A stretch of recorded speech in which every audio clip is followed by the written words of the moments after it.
in our series, Caring for Yesterday's Treasures Today. Since we launched the series in January, we've completed 6 courses with a 7th on its way. If you missed any of those courses or you're simply interested in going back through the material, everything from webinar recordings to resources are archived on the online community. Today's course and this entire series has been made possible through a Laura Bush 21st Century Librarian Program Grant from the Institute of Museum and Library Services. We're also fortunate to have Learning Times on board with us to help with both website and webinar support. Now, our speaker today, Ann, has a lot of great information for you, so I'm going to make my intro really quick. As you guys know, today is our 3rd webinar. We'll meet one final time this Thursday, and you'll log in just as you've done today. As you know, we ask that you register, watch each webinar, and complete all homework assignments if you're interested in officially completing the course. And everything will be due no later than Thursday, November 21st. You'll continue to find everything that you need for this course on the course webpage, including transcripts, links to the homework assignment, PDFs of the PowerPoints, and an extensive list of resources that our speakers have compiled. And as always, if you have questions, please feel free to call us or email us. So without further delay, I am so pleased to introduce to you all Ann Edgar. Ann is head of Ann Edgar Associates, a New York-based media relations company that promotes exhibitions, museum openings and expansions, and urban planning initiatives. And for nearly a decade, she has taught public relations and marketing for the arts at New York University and the Graduate School of Art and Art Professions. We are in really great hands today, and I am going to move this out of the way, and I'm going to hand things over to you. Well, I am so, honored and pleased to be here. I have to tell you that while I'm a pretty good publicist, I can do crazy things with technology. So for a moment, I got off screen, so I'm now coming back, so I'm now seeing everybody. So anyway, I had a moment of crisis there. But anyway, it looks like I'm here. So there's a lot that I want to cover today, and I want to, first of all, explain how I tried to shape this much information. I have talked as a part of this program before, and while in my work, I might be retained or hired to open a major building by Renzo Piano or something like that, and I send releases and media alerts out around the world. Well, I also work in very different ways, and in ways that I think make a lot of sense in terms of how you guys are working. Like, I'm looking at the screen here, and I'm seeing that institutions are represented from Seattle, from Italy, from Little Rock, from Hudsonville, Michigan. So today we're going to be talking about the fundamentals of publicity, which, I can call media relations. But we're going to be talking about the way the news industry works, not completely, but to a degree, and we're going to be working and talking about the principles and strategies for successful publicity.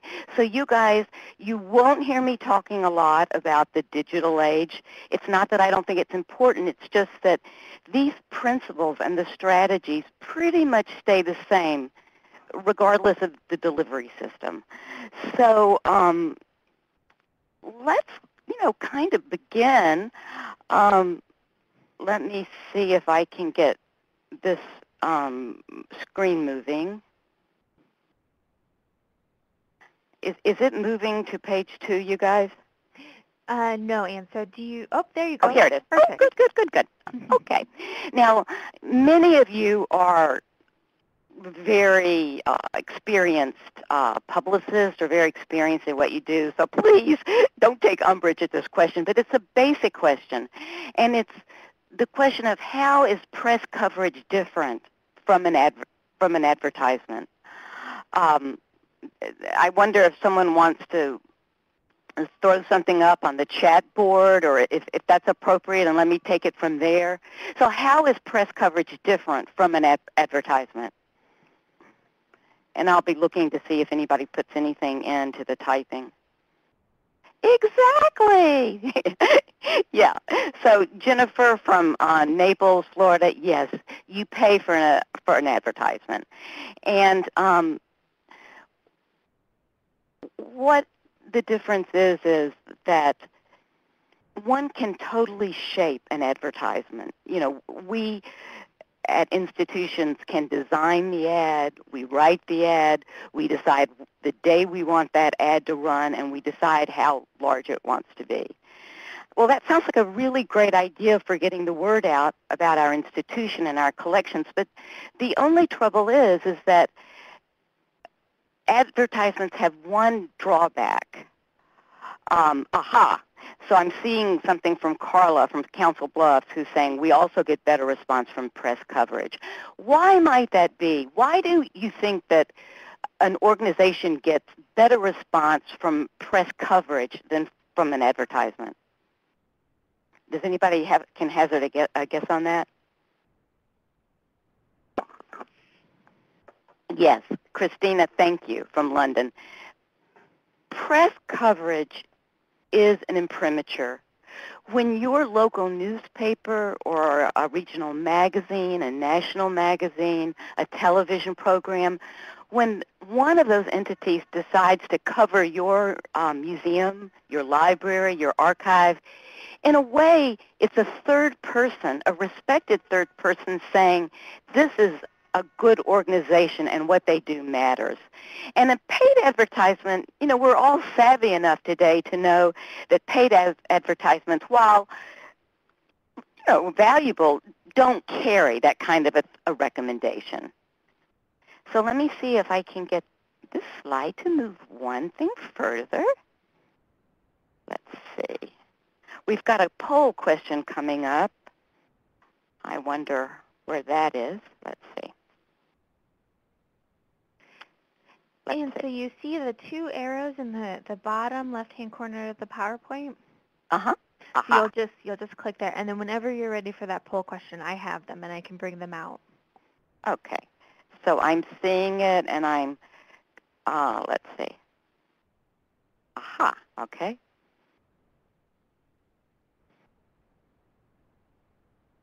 Yeah, and I am pushing those buttons. I'm terribly sorry. Oh, that's okay. Let's but see. It doesn't seem to. There we go. Thank you, thank you. So you guys, I'd like to start with a poll question just to kind of figure out who we are here today. So if you please, click and let's give both me and the rest of the group a sense of kind of what we're made up of. And this is beautiful. I love this chart.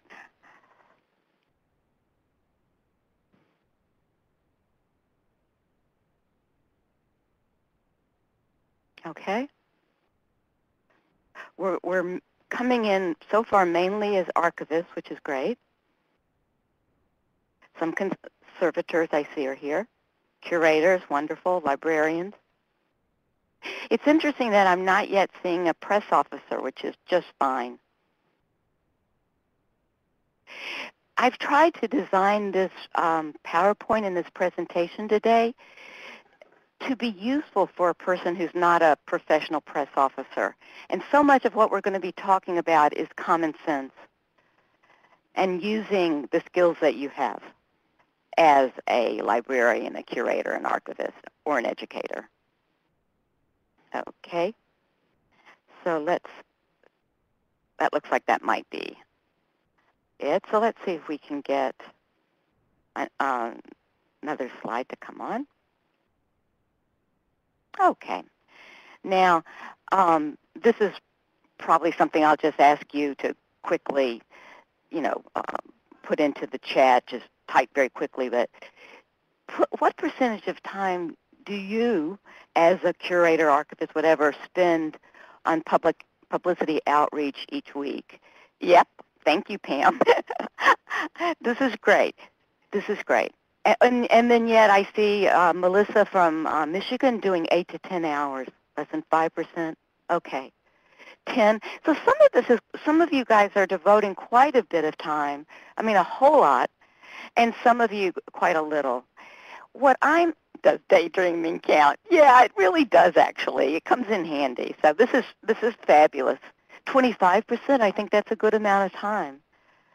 So I think what I would really wish for is to empower you that, where at the end of this presentation you feel able to spend an increased amount of time doing this work, and that you understand how it can be done really naturally as the outgrowth of your work and your passion for your collection, where you don't have to take a course in publicity or learn a new field or a new skill. This, I think should get today enough to really get you going. So let's see what we have here as the next thing. Okay.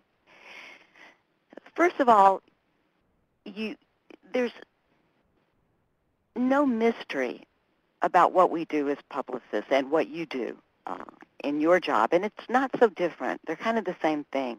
The news media exists to tell stories. Often there's stories about war, the politics. Sometimes there's stories about, bodies being taken out of burning buildings. But there are also stories about culture, and there's stories about why objects mean something to a whole region, to a town, or even to a whole country. And that's what we do as cultural publicists. We try to tell stories that matter about objects, exhibitions, or museum expansions.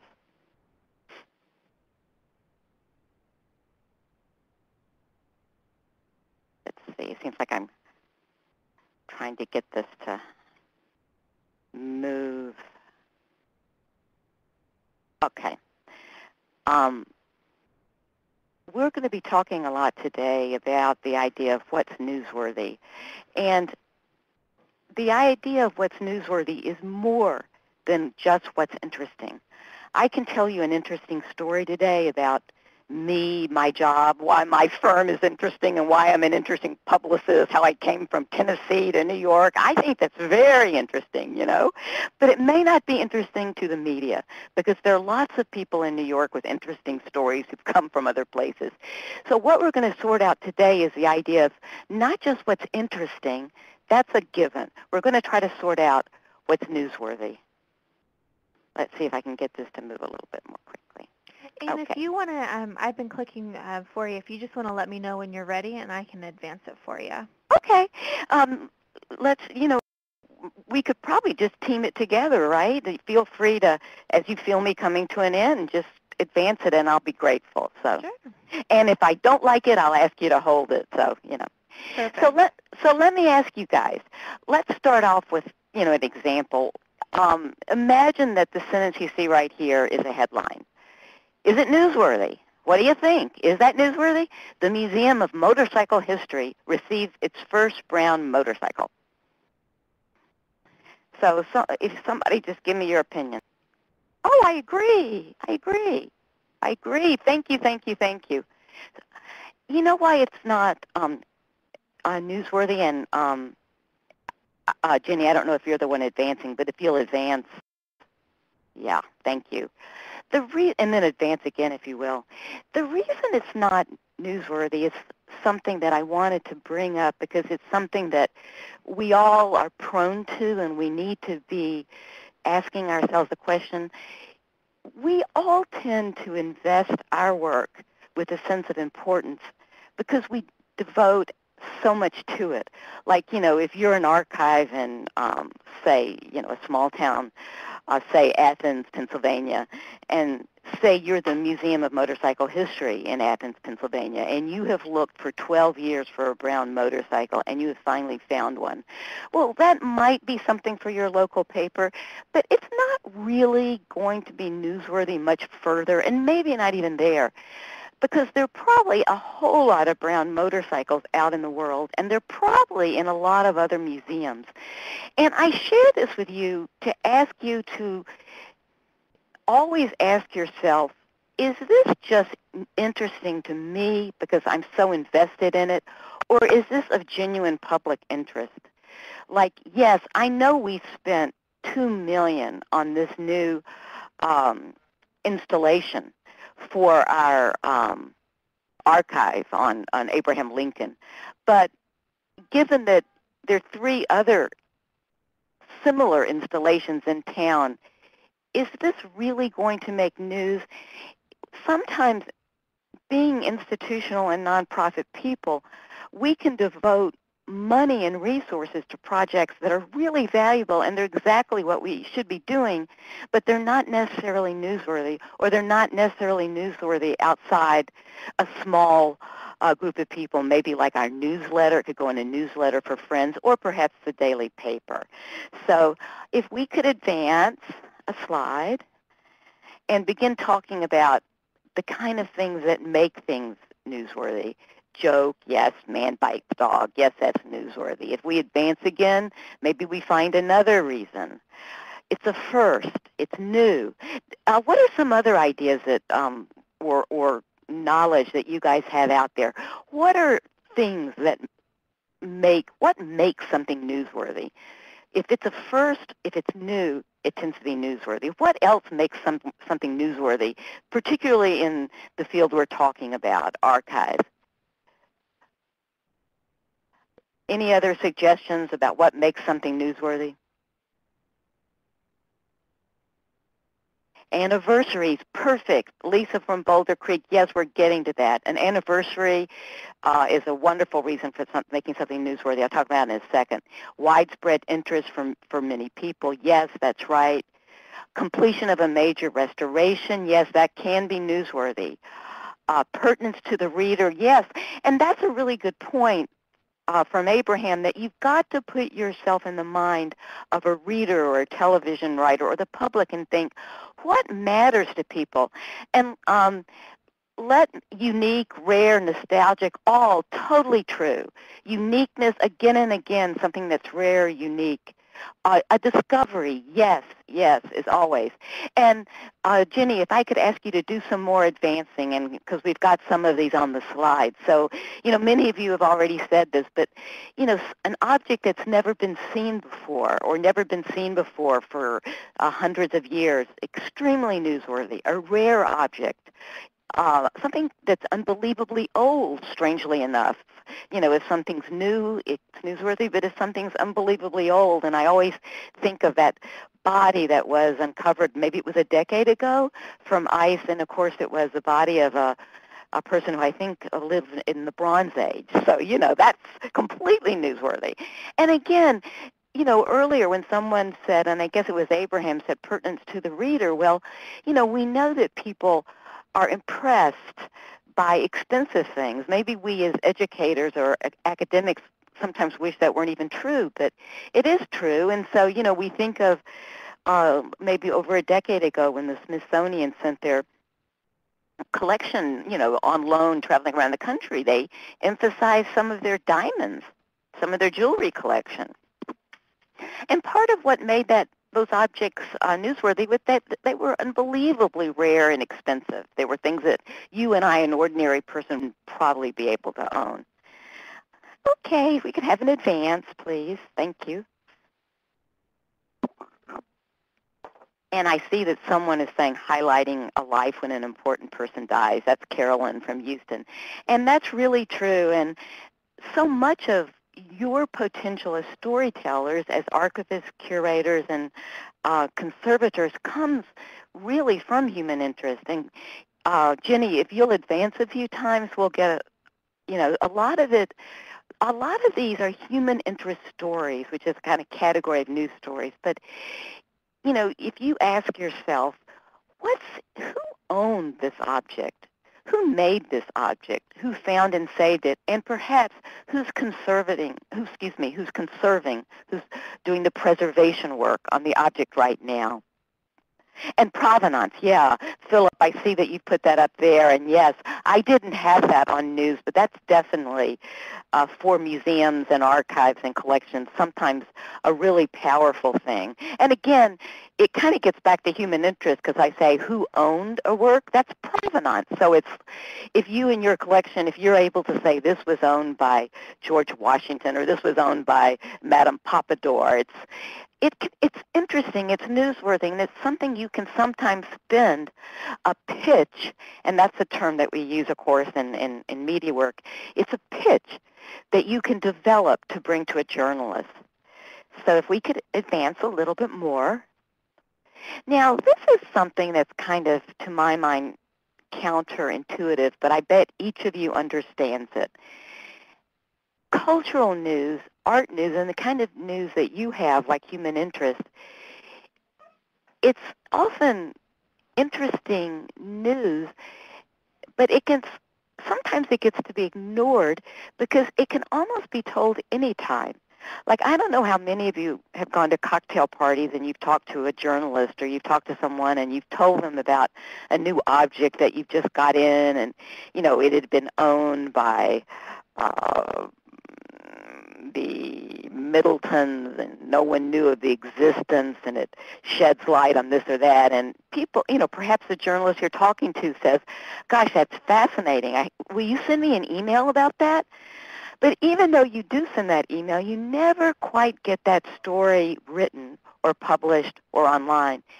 And that's because your story is what is called in the news industry an evergreen. And if you could advance it, the slide, and an evergreen is just a kind of slang in the news industry for a story that can be told anytime. And rather than making an evergreen, by being evergreen, you'd think it would be told more easily told because you can do it any time and any day. If there's a slow news day, they'll tell it. But it doesn't work that way, strangely enough, because editors and writers have to field so much news. So much is happening. So much is coming in over the transom in their emails that they see something every day that needs to be covered that very day, that week. Maybe they need to send a photographer out that very minute. So even though they're interested in your story about the Middleton family, it ends up being pushed aside because there tends to be something more pressing. So one of the things we're going to be talking about today is how do you take a story from your collection and make it something that needs to be reported on that day, that week, or that season.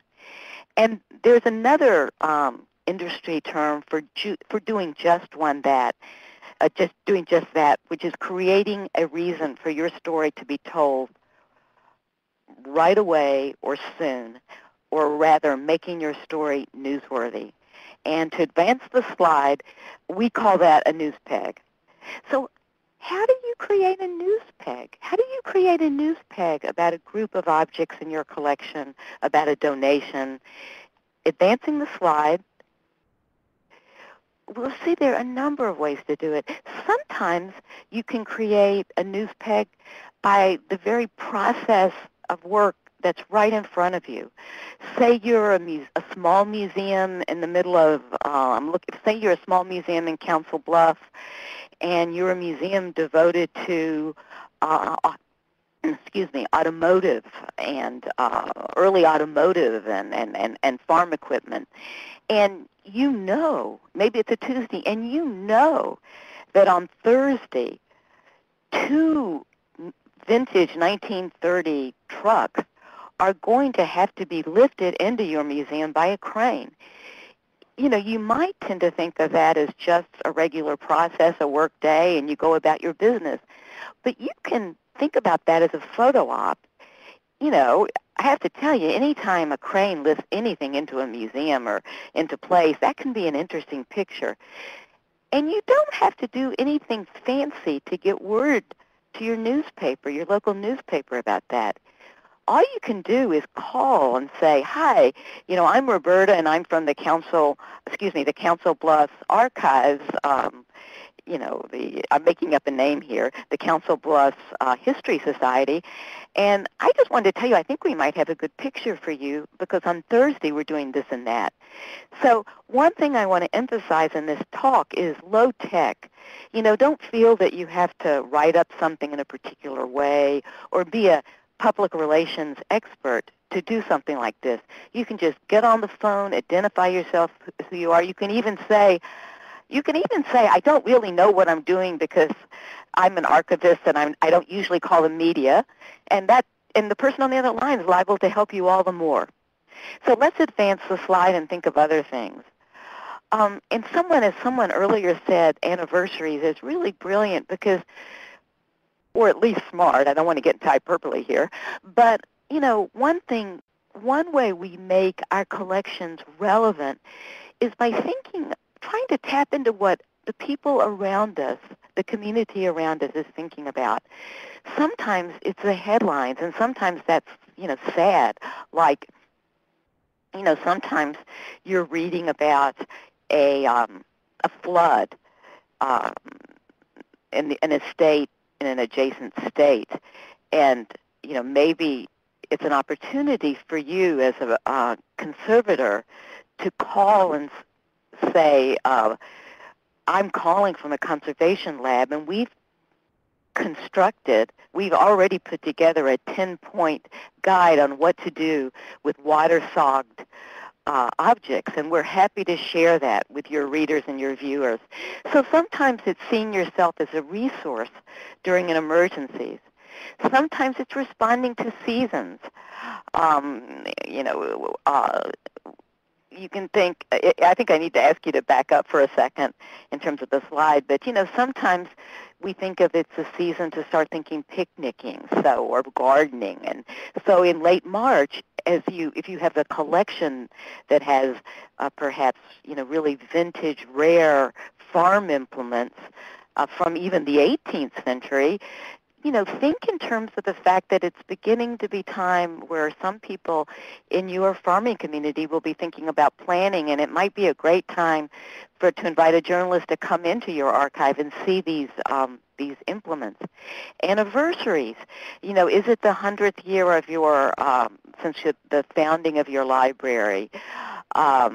Is it the 100th year since your town was incorporated and you have the ephemera and the materials on that? Sometimes it's something like social traditions, like you can think ahead and, I'm just taking a sip of water. Maybe you live in a town where everybody is crazy with, the Little League and baseball, and everyone is attuned to the rhythms of the baseball season. And you know that the baseball season starts and launches in April.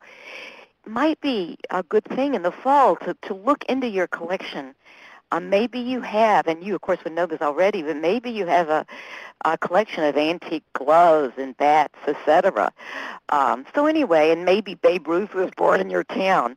So let's advance and just kind of go through the next slide, which is, primarily just kind of showing what I have been talking about right now. So going on to a next slide. Now I want to pause here just for a second to build on what I've been talking about, but bring in a kind of different thought. So say you've identified a part of your collection that's really interesting, and say you've even kind of have an idea now of how to connect it to the world around you. You still might do well to try to collaborate with another collection in your community or even further afield.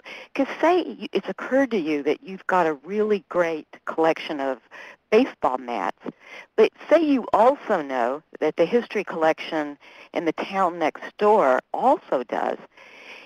You have a better chance at getting more media coverage the larger a story is.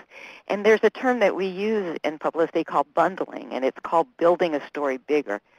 So if you've got time, say it's September, and you can talk to one more organization or 3 or 4 and collaborate and making a bigger story with all your collections, and maybe even if you're able, putting them all on view at the same time, you're going to get a bigger story because your local paper is going to cover you, their local paper is going to cover you, and maybe a regional paper or something like the Washington Post if you're in the Virginia area, in Northern Virginia.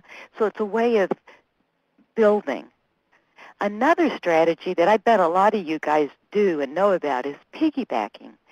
It's about knowing your collection and understanding, say, if you're at a party or you've just looked online and you see that the Philadelphia Museum is mounting an exhibition on a local painter oh gosh, maybe one of the Peels, or maybe, a name I've never heard of, but he's an American painter who was born and raised in your town, and maybe you work at his house where he, was born and was raised. This is the moment for you to piggyback, which is just what it sounds like. If the Philadelphia Museum's show is opening in, say, June of 2016, call them and ask them if you can cross-program with them, if they can put information about your historic house in their information, and time something that you do, like an open house, with their show, whether it be maybe a week after it opens or whenever. But you let some of their firepower help you. Because believe me, these major museums, as you know, are awfully smart. And let some of their light shine on you. Okay, let's advance a second. Now, one thing I've really wanted with this session is to create to instill really in you a sense of what you could do almost by using nothing else but email and a telephone. So I'm not going to say a lot about a press release here. At the end, there's a resource I'm pointing you to if you'd like a kind of really good description of how to write a press release. But I kind of want to tell you something that I think is funny or at least not very well known. But for me as a publicist, I sometimes don't even worry about writing a press release until I've spoken to a journalist or two. Because I think sometimes a press release is as being most useful as following up on press contact.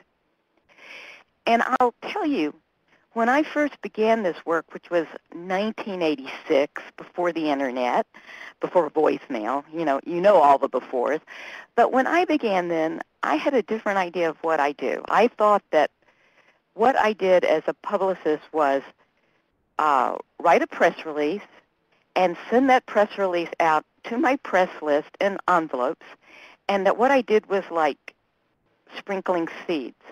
And once I sent out that press release, I just sat back and waited for people to call me. That's not how you do it. It's not how it was ever done right, and it's certainly not how it's done right now. So right now, I would say to you, yes, you can write a press release, but you don't have to worry about it, and you don't have to worry about it being perfect. Now, what you do need to think about, because basically the press release is going to function for you as and I think we can go to the next slide. It can serve as a follow-up for a phone conversation. It legitimizes your announcement as when you follow up with it, people can say, oh, well, this really is a person from a real organization, and this is happening. Nice to read about it. And it can provide more information than you're liable to get a chance to talk about in a phone call. I would also say that a release, of course, can be used to send out by email. I'm not saying that you shouldn't. I'm also not saying you shouldn't mail it. But I'm just saying that if you were an archivist and you don't have time to write press releases and send them out, and the whole idea scares you, don't worry about it. Think about the main thing you need to think about is the conversations you're going to be having with journalists. So let's go to the next slide. So, one of the first things you're going to ask yourself is, who do I call? And if I do have a press release, who do I send it to? Let me just be really obvious and talk about the low-hanging fruit and the things I'm sure you guys are already familiar with, but start with the low-hanging fruit. The best thing, the most important thing I can tell you is to know who to contact for your organization. You've got to be an avid consumer of news outlets. You've got to read your local paper. You've got to read all of them, even maybe the ones you consider tacky free giveaways at a discount store. Sometimes they can really matter too. You read your regional paper, your weekly. You've got to read, listen to radio, and watch the television. So if you know that there's a state magazine. If you live in New Jersey, you know that there's New Jersey Monthly. Follow their regular columns and follow the art and information guides. If, again, you're in New Jersey and you know that the New York Times, they do an arts and information guide. So follow it. And the next slide, please. Now, this is something I want to kind of slow down because I feel like I'm giving you guys an awful lot. But besides being an active consumer of media, where you begin to know by reading bylines and by being a reader where you're always cutting out clippings and saving them, so when the next time you have a good story, you'll know who to go to. But I also urge you to give a little consideration to what kind of story you have and what's the best medium for it to be in. And what do I mean by that? One time I was working on a big citywide festival in New York to celebrate the anniversary of the death, actually, of Walt Whitman. And while I was working on the project, one of the scholars found something that no one knew existed, and it was an audio recording of Walt Whitman reading poetry. I think it was from like 1893. It was one of Edison's first recordings. So, all of a sudden, I thought I was just publicizing a festival, and then all of a sudden I realized I had this huge discovery. So I knew I was going to talk to the New York Times about the festival, but I was, too inexperienced to have understood this, but I was working for someone, and she said to me, "Ann, go to CBS Sunday Morning, because you can promise them that they will be the first to ever broadcast the sound of Walt Whitman speaking." And it kind of gives you chills, even, 20 years later, it gives me chills as I think about it. But, I followed that direction, and I went to CBS Sunday Morning, and of course, I got an amazing piece. Had to be, guided to do it. But so, I know that, few of us today are going to be public relations professionals, at the end of this or, in a year. But, if you just give this a little bit of thought, I hope you'll keep this PowerPoint. And as you think about what story you have, just look at this and be guided by it. And if it's something that is spoken word or something of that sort, think about paying special attention to radio or television. So now let's advance a little bit more. Now, I hope that heads aren't swimming out there. Hope I'm not giving too much. Let me pause for a second. But trying again to keep it, just like you are the person. Let's keep going on this baseball thing. You are the person, you're an archivist, you're not a publicist, but you realize you've got this amazing trove of baseball stuff and baseball ephemera. And say you've realized it. You've known it for years, but it's now fall, and maybe you've even gone to some other your peers, and you kind of see that you've got a great story of stuff that's antique and rare and never been seen before. And you remember from other places you've been learning from and from this presentation, you all of a sudden know, gee, the very moment when people are going to be most interested in this is when? It's when the baseball season opens. It's when they throw that first baseball opening day. So you've kind of got your ducks in a row. You know your stuff. You kind of itemize things. But how do you know when to contact something? Now, I've put in this PowerPoint a grid to give you a sense of that, because there's no reason, if you're not a publicist, for you to keep this in your mind, and I'm doubtful that you would. I wouldn't. But using the baseball idea as a kind of example, let's say if you want your story to come out, say maybe March 20, I'm looking at the calendar, say March 29th, right before April.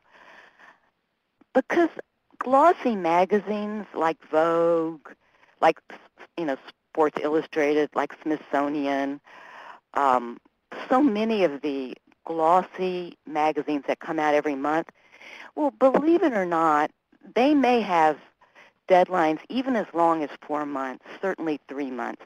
That's because of how long it takes them to put together a glossy issue and get it printed and get it distributed. So if you believe you've got a story for the print Smithsonian, and you very well might, think about calling them in October. Same way, if you're thinking of your local paper, if you're thinking about, if you live in Memphis, if you're thinking about the Commercial Appeal, if you're thinking about the Atlanta Constitution, you need to think about giving your paper about, I would say, a month's notice. A weekly newspaper or a weekly magazine, I'd give 6 weeks. I won't go on and on because, again, there's no way we can memorize it here.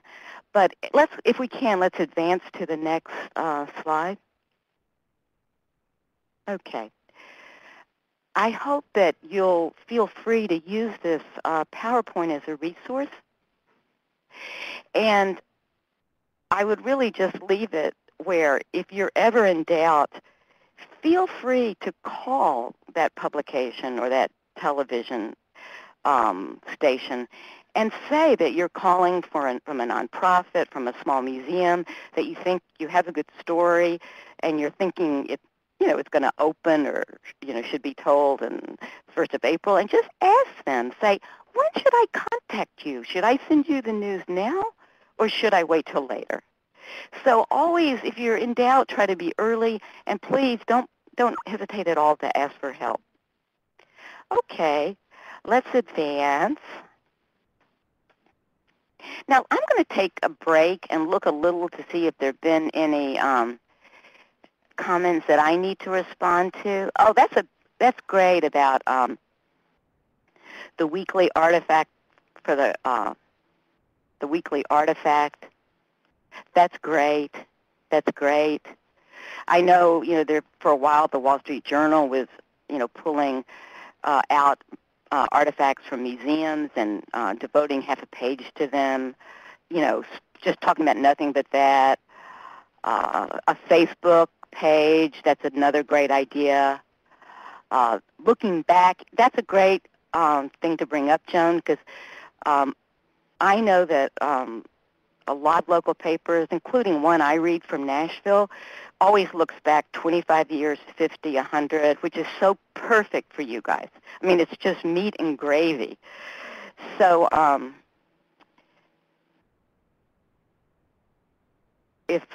hope that some of you will, in the questions session, or if not right now, bring up some other ideas for places that you use, examples for where you use that connect to your collection. Yeah, that's great. Thank you, Jenny, for doing that for Amy. Now, what we're going to talk about for a little now is what I hope will empower you more than anything else. Because I've been, again, a publicist, I guess, what is 86 till now? I mean, 27 years or something like that.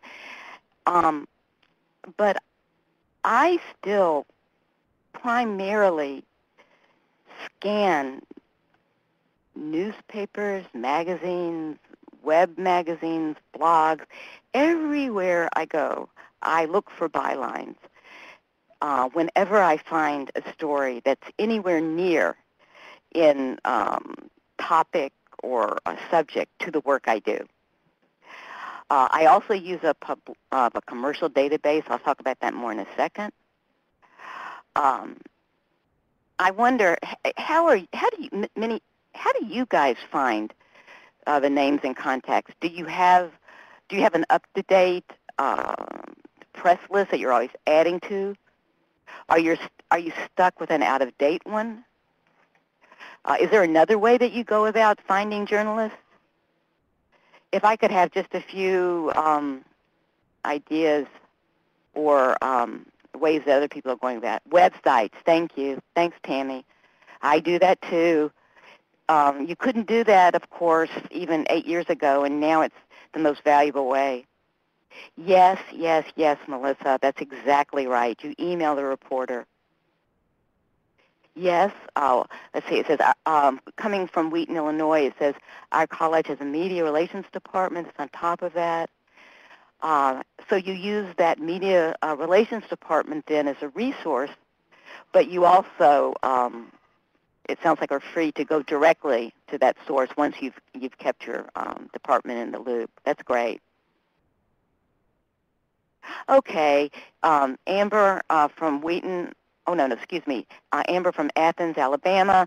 I think that's a problem, isn't it, when you're kind of at the mercy, because so often the PR department may want to get to your story and think it's valuable, but just have too many things on their plate. But I'd be interested to know from you whether that works or not.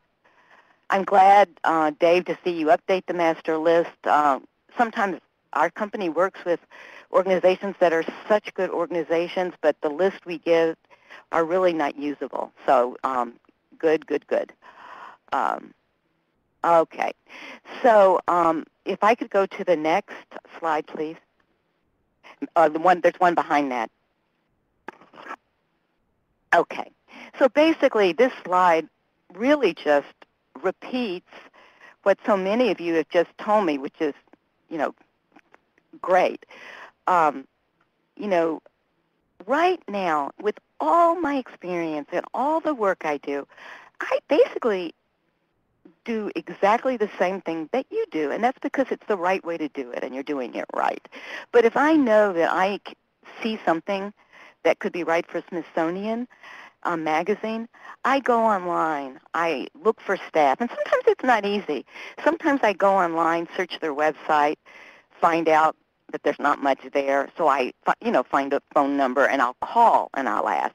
But sometimes going directly to the website of the news outlet is the smartest thing you can do. I'm really a believer in crowdsourcing. I think that most of us are so generous with each other, so I am really shameless in asking colleagues for names. And sometimes I'll even say, like, a friend of mine works, as the PR person at the Guggenheim, and I'll even say, gee, Betsy, that article was so amazing, and I've never worked with that person before who, I saw his byline. What was he like, and what is his interest in?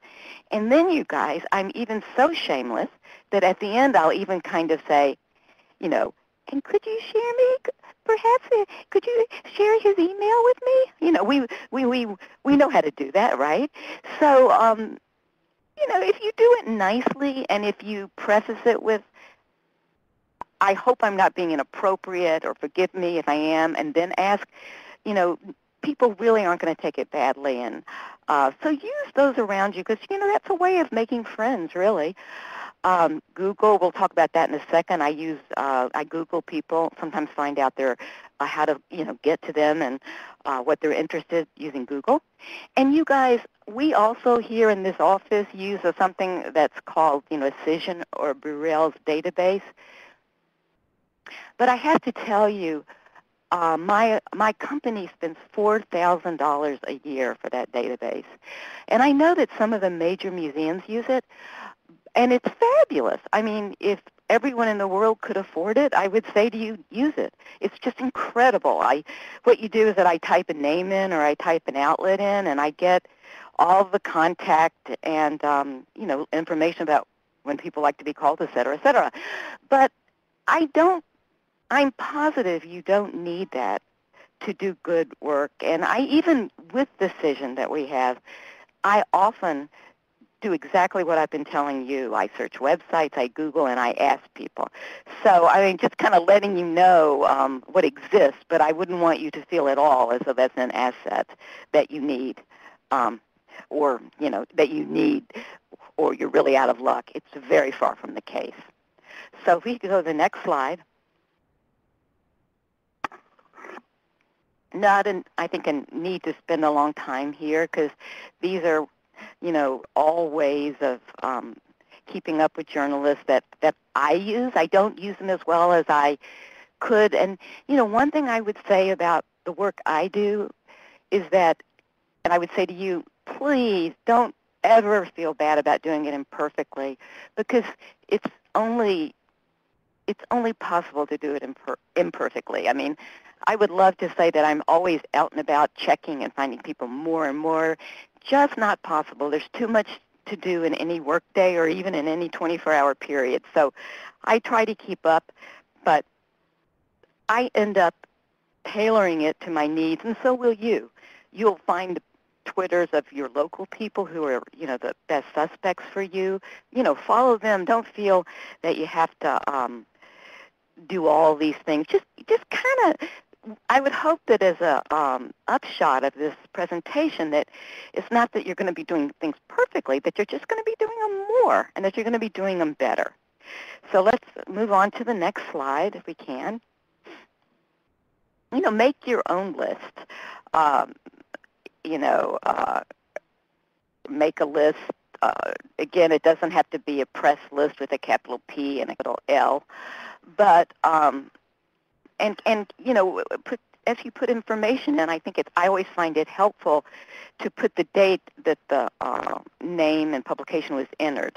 Because if you keep a list and you keep it over years, as you might, I hope you will, you're going to start looking back and say, oh, gee, I put that name in 7 years ago. I bet it's quite likely they're not there anymore. So, add to the list you have or make a new list. But again, don't worry if your list is imperfect. Just do the best you can. So let's go to the next. Now, you guys, of everything I said here today, the most important thing I have to share is that the best way to make a placement, to pitch a journalist, and to contact a journalist is to do it one by one, is to go directly to that journalist. If you have a list of 2,000 names that you've gotten from Cision that relates to your baseball collection, and you send that out by email, and you send a release that's even fairly interesting, it is entirely possible that you could come up with nothing. Zero, zilch, nothing. So, it's about putting yourself in the mind of the person, in the other person. And in this case, that other person is a journalist, is an editor. And you figure that journalist, that editor, might be getting 100 emails a day, all pitches. And they're not just pitches from organizations like yours, which are pretty worthy, like archives and museums, where you really have something that's important for the public, realm. They're getting emails from pet stores and hair salons and, all kind of things. And not that those things aren't worthy, but they're not necessarily, their stories aren't, perhaps, I think anyway, as important to the community as yours, but that's the kind of undergrowth you have to cut through. So let's go, if we might, to the next slide.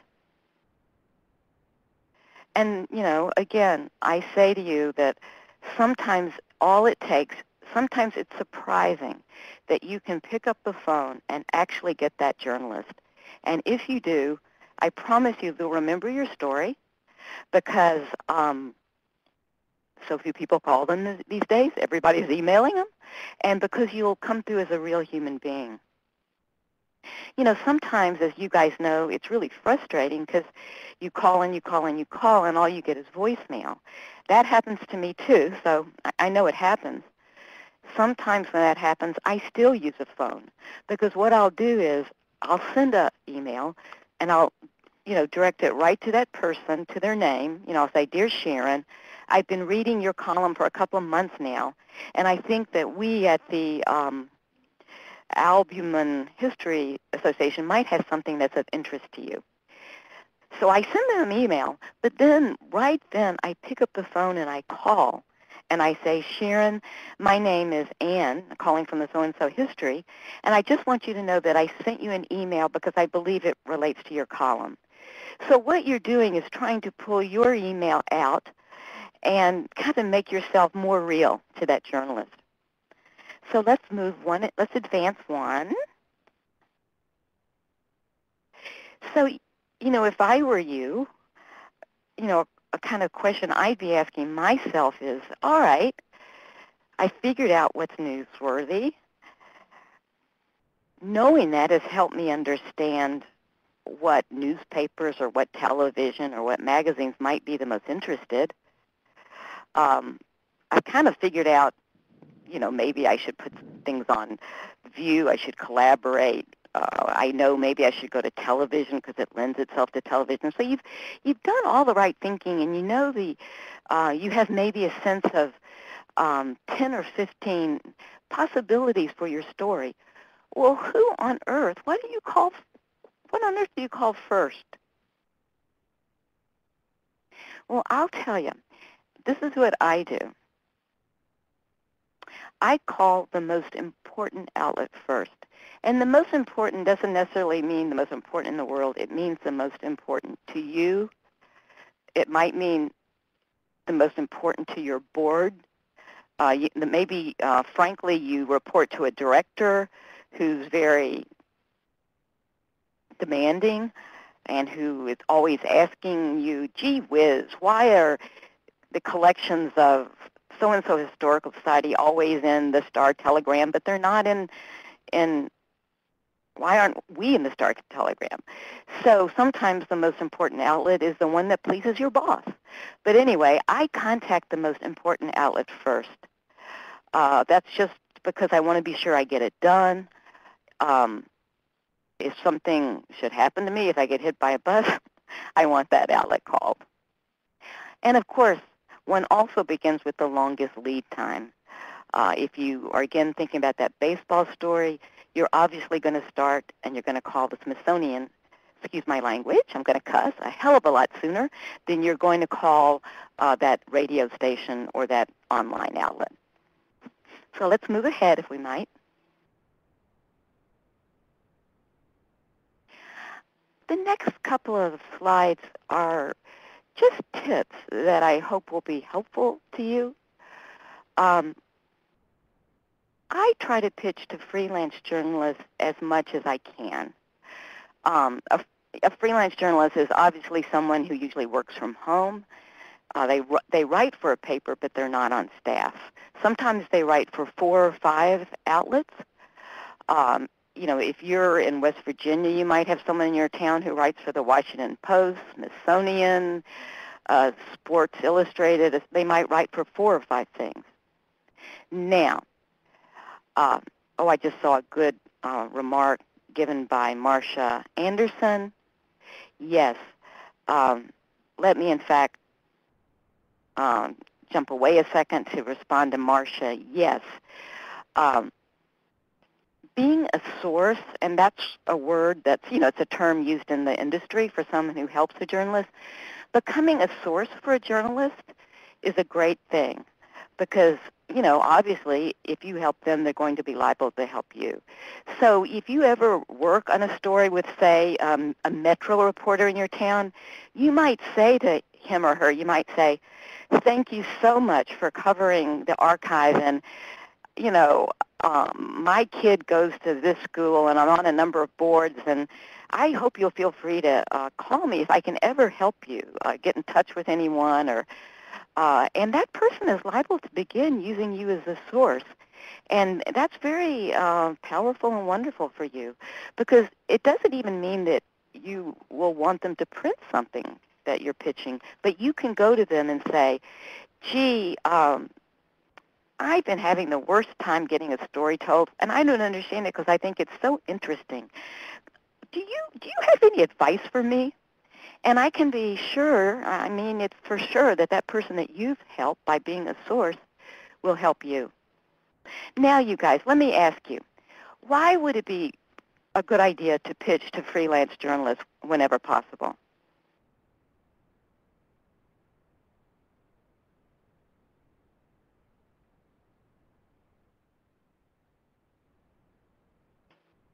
I'm waiting just a second maybe.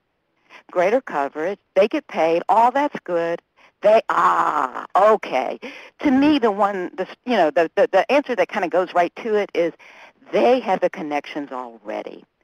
So imagine, it's Christy Van Hoven who answered that from Minnesota. But you guys, imagine it's me and Edgar calling from, say, Nashville, Tennessee, and I'm calling, I don't know what.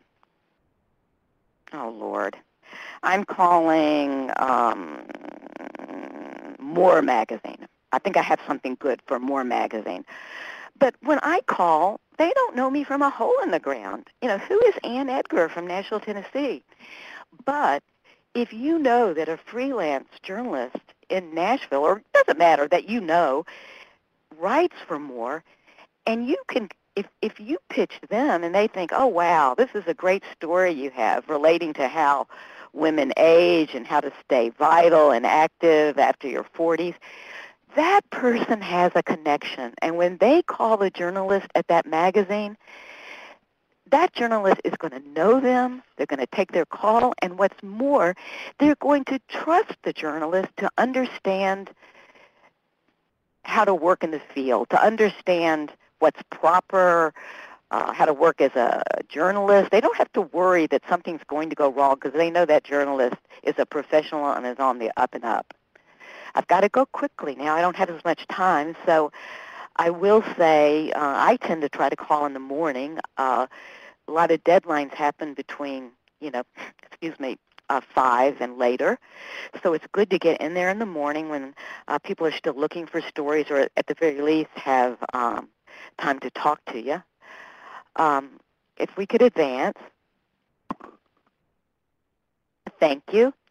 So, and when you do get on a phone with a journalist, say you've called in the morning, I always find it helpful to do these things, which is, right away is identify yourself as representing your institution. And again, imagine you're sitting there at a desk. You're an editor. You're tired. You've received 4 pitches from, a local, wannabe, the dog food salesman, the sports arena person. You've received a lot of meretricious phone calls, and all of a sudden you're calling, and you represent the only historical association in the city. You represent the largest archive in the city. So say that right away so they can switch gears and realize that this is someone who's calling on behalf of the public realm, that you're probably calling about something that matters to the town, and even to society in a greater way. And don't waste time with, too many pleasantries. Get right into your pitch. And once you've said your pitch, maybe, just say right away when when your story is happening. Say it right away because you've already done your homework. You know that you've given them enough lead time. So, get it right in there so they'll know it too. And what you're doing is right away is that you're saying to them, I'm a real person. I'm calling you about something that should matter to everyone in this state. And I'm giving you enough time to cover it, and I'm kind of here to tell you why it matters now. And let's go to a next slide. I think we've got a little bit more time. The person, and I'm going back to, let's see, Cindy, who's writing from Buffalo, New York, who's saying that freelancers are always looking for a story. Yes, and it kind of relates to this slide because, you really need to remember that editors and writers and freelance writers, they're people who are looking for stories and looking for information too. They need other people too. So if you're talking to someone, say, from, let's say the Brooklyn, let's say Roll Call. It's a paper in kind of political, but it's in Washington, D.C. Say thought you had a good story for roll call that's about something in your collection, and you're turned down. You know what? That's just fine. But see if you can convert that person to being a helper. And, just say, thank you so much. Thank you, Edith. Thank you so much. I understand I've called you too late. I understand why it might not work for roll call. Gee, I think it's such a good story, and our organization is doing such good work. I wonder if you could suggest to me anyone else I might call who'd be interested. And if you do it politely and in the right way, you can convert that person to a helper, because most of the editors and writers on the other end of the line are kind of nice people too. And they're perfectly willing to help, particularly a nonprofit. It kind of makes them feel, pretty good.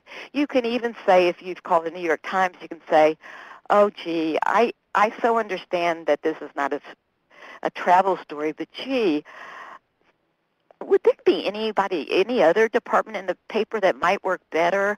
And, they'll tell you. They really will. Journalists are quite generous, and they might even end up giving you a name. Excuse me, I have to take another glass of water. Hold on. They might even, give you a name and an email. So don't be shy. If we could advance a little bit more. Now, this is some of the best advice I can give you, and it's just advice. It's nothing more. But, and I'm sure many of you already do this, but don't ever send to a general inbox like info, info at Girls Life or info at Antiques Magazine. Always find and use a particular journalist's email address. Even when, frankly, even if you're told to send it to a general address, try not to. Try to somewhere or another by trick or however to find the journalist's real email. Don't necessarily do everything you're told to do. When you write the journalist, again, always send a personal note, and without being gimmicky or manipulative, in some way let the journalist know it is a personal note. Because sometimes email marketing that's mass can be, sometimes it can seem to be personal and it's not. So, I'll say, Dear Joseph, I'm writing from this so-and-so because I really enjoyed your last story on baseball. Excuse me, I'm fixated on baseball, on bicycle collecting. So they'll see that a real human being has just read their last story, and they'll really pay attention to you in a way they wouldn't otherwise. Embed. Don't think that someone's going to be interested enough in you to click to open a news release or a media alert or anything. That's a presumption that's probably over-presumptuous. So when you can, embed, your note, of course, is embedded, but also embed other materials as well. Maybe you can attach them, too, if you want. Don't, of course, send large JPEGs. And this is one you might not think of, and I wanted to mention, which is don't over-design your emails. You might think, oh, gee, if I send them one that I created in Photoshop, and it's has 4 colors and 5 fonts and 8 pictures, it's going to look more professional, and they're going to think I'm a bigger organization. Well, that usually backfires, because journalists are looking for stories that haven't been told everywhere. They're looking for stories that are unusual. And if you send them something that looks more like an advertisement than a pitch, and if you send them something that looks like it's been prepared to send to everybody and their little brother, they're going to ignore it. Most likely, they're just going to delete you. It's often better to send, it's always better, I would say, to send a personal note that's straightforward, conveys what's newsworthy, why it's newsworthy, and then if you want, attach a picture that's not too big. I've said it, don't over-design. So let's go. I think we've got just a couple of slides more. Obvious. I know you all know this, but let's just say it together as a mantra, because we all know that all we've got to be noticed in an email is the subject line, really, and the very top of the email. So what do I do for an email? I don't write from Ann Edgar. Nobody cares what's coming from Ann Edgar. So I try to phrase it where it'll be seen, where it doesn't run off the subject line. And, I'll say something like, if I were going to do the Walt Whitman thing, I would say something like,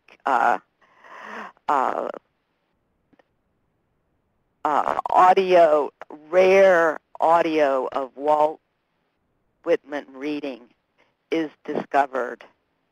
And, maybe even if I can say it more. But try to write a phrase that completely will interest the reader enough that they're going to look at the very top of the inside of your email and maybe even keep reading. So let's keep going.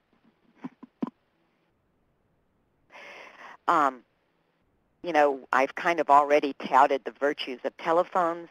Let me do the same thing for personal notes.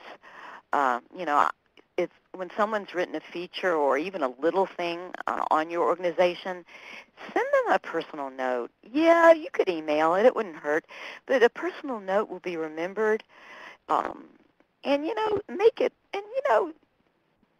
real. Really thank them. And don't be afraid to just give an example of how much their story meant to your organization. Let's keep going if we could advance.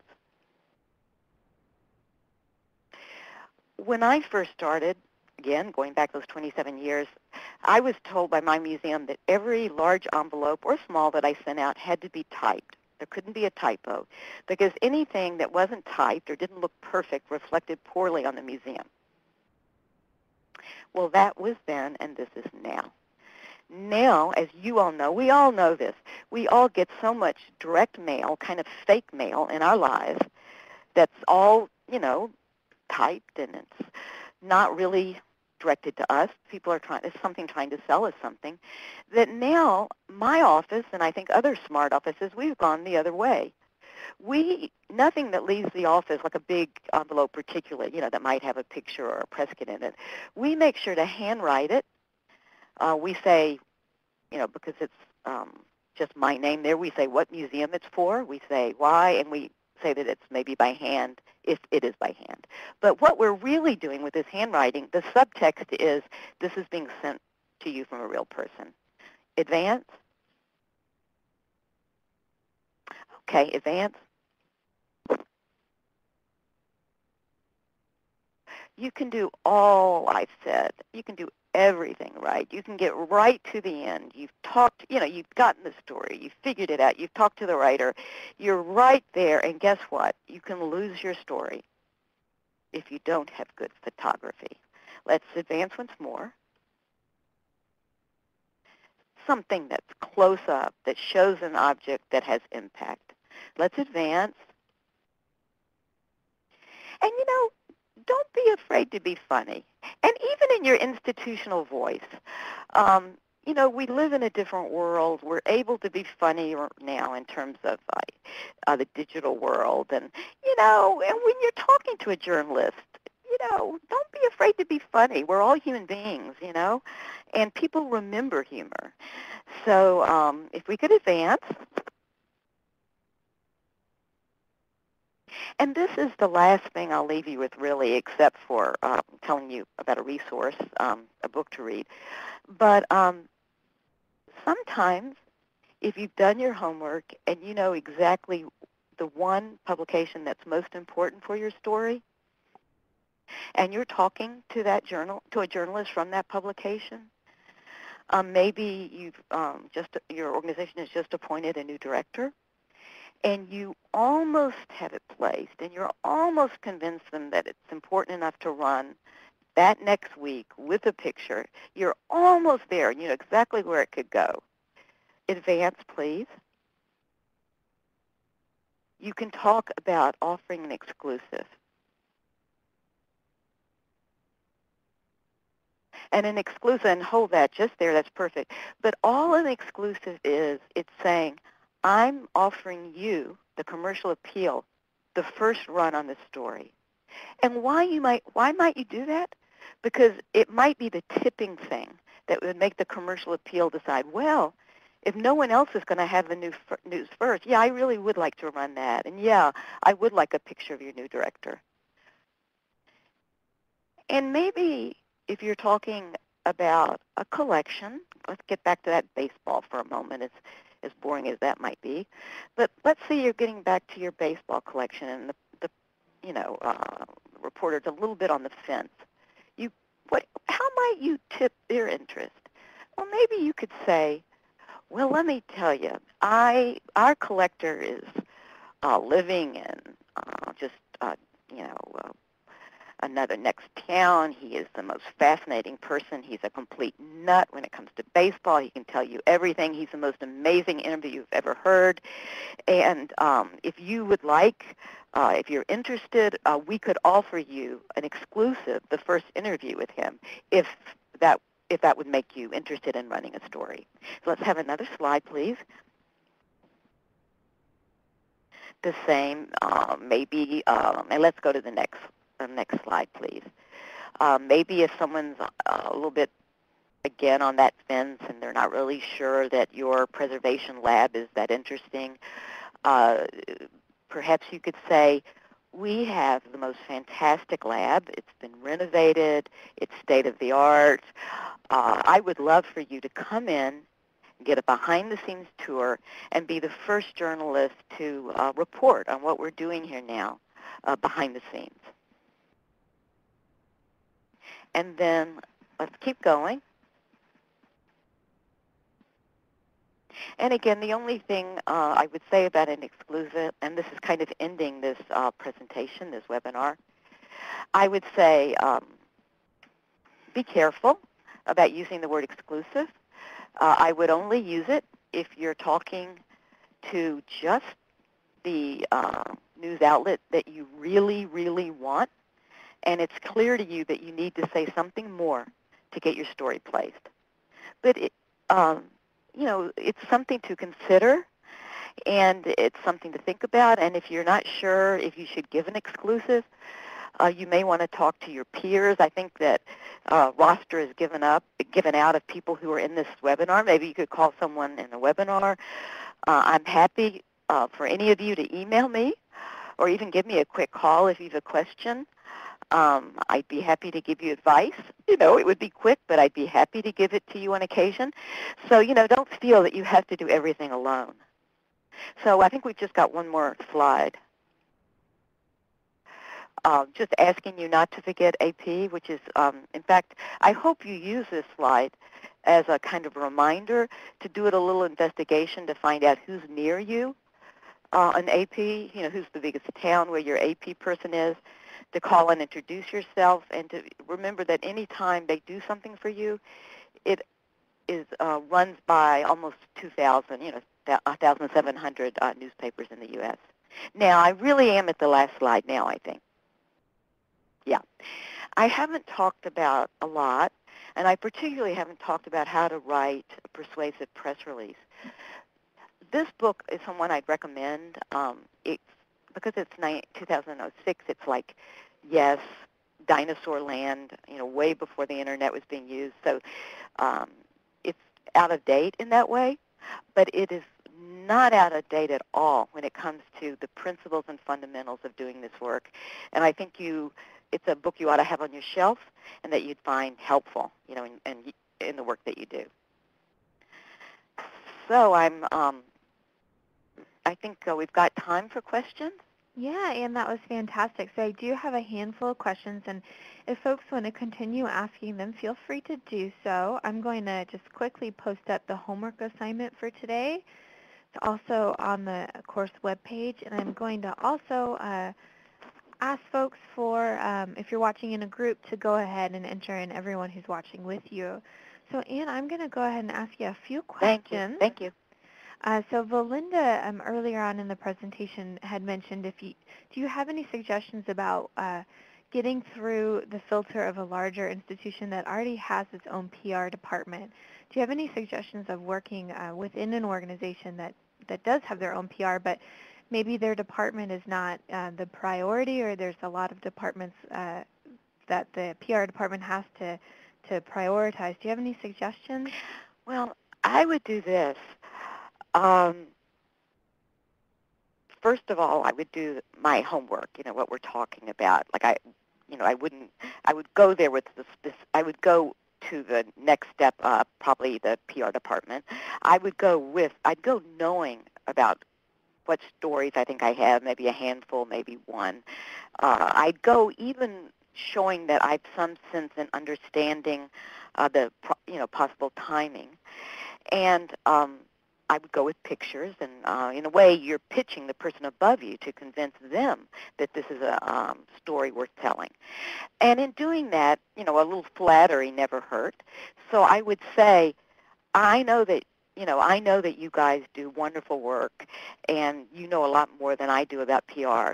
But I wonder if you might allow me, with your collaboration, to reach out to this journalist, because I know they're interested in this, and we've got somebody here in archives who is so fascinating on the subject that I think if you could help me, if we could put the journalist together, I think we'd be doing great.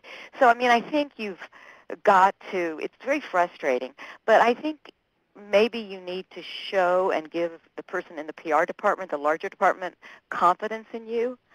Both that you understand what's newsworthy, but that you understand that they know things that you don't, and that you would hope to, collaborate with them. But I think there are times when the person in the archive who really has a knowledge and passion, like, the person who asked the question, I really think they ought to be talking to the journalist, not the filter of the PR department. What a great response, and setting it up as a collaboration has to help, I would think. Yes. So we have another question from Amanda Pritchett in Oklahoma.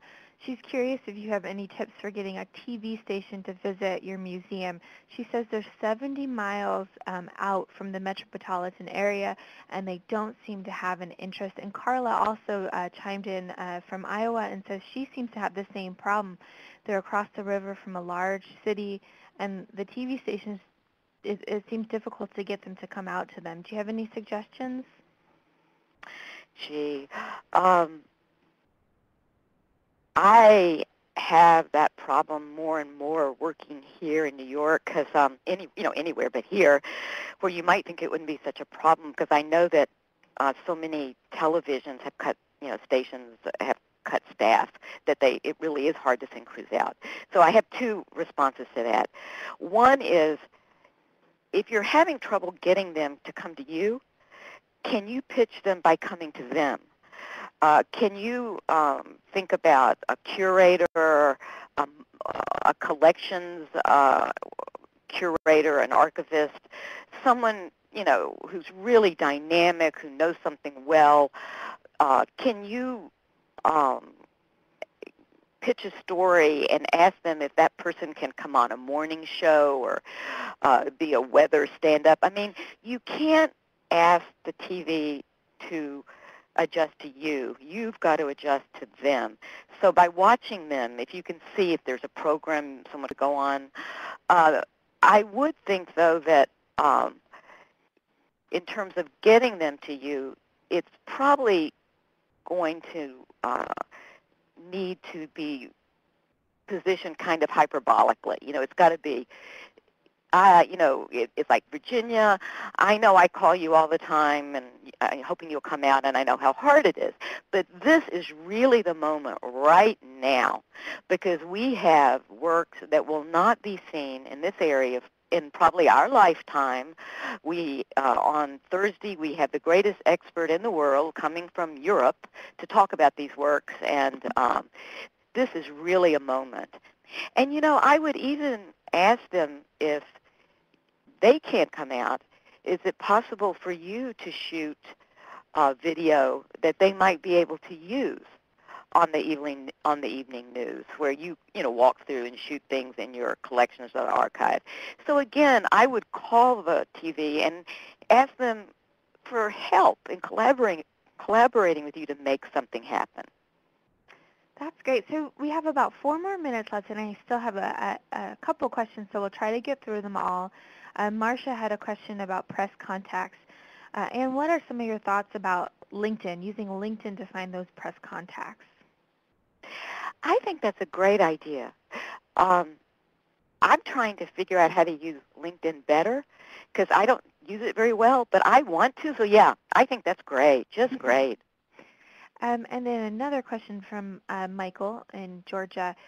He's curious, would you put bloggers, travel and cultural bloggers, in the same category as journalists when you're creating your press list? Absolutely. And I didn't used to.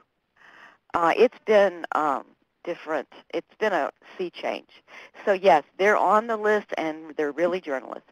I mean, yeah, de facto. And we have just one more question, so we're going to get to them all. Beatrice in Chicago, Illinois was curious, where does the press kit fit in? Do you send it before you pitch a particular story event? Do you send it after? What would you recommend, Anne? I think it's best after a contact. And my thinking is just a kind of human thing, which is when you go home and get free pencils in the mail from a charity, you're not really thrilled to get the pencils. I mean, you didn't ask for the gift. And that's sometimes the way it can appear if a thick, heavy press kit hits someone's desk. They didn't ask for it. It's a lot of paper. And it's a lot better if you can call them first and get their buy-in. Like, say you call and you say, I know you're busy, but I'm calling about this new collection we have, and I have a press kit. May I send it to you? And if even just to get you off the phone, they're going to say yes. But what that means is when that press kit hits their desk, they will have asked for it, which is brilliant. They asked for it, and therefore they're going to open it with a different attitude. So I would definitely never send a press kit. This is the way I work, you guys. There may be other, there's never something that doesn't have an exception, but that is the way I work. I don't send out press kits without advance contact preparation. Gotcha. Well, that was a great. So that's all the questions we have. And thank you so much. That was really enlightening for all of us. Thank you all so much. And I'm sorry that my technical malfunction. But anyway, I really appreciate being able to speak. We worked through it. Yeah. So to all of our attendees, our next and final presentation for this outreach course is this Thursday at 2 o'clock, 2 p.m. Eastern. And we'll see you there. We'll be covering social media. And again, thank you so much. And thank you to everyone who signed on today. Thank you to everybody for coming. So bye-bye. Talk to you later. Have a great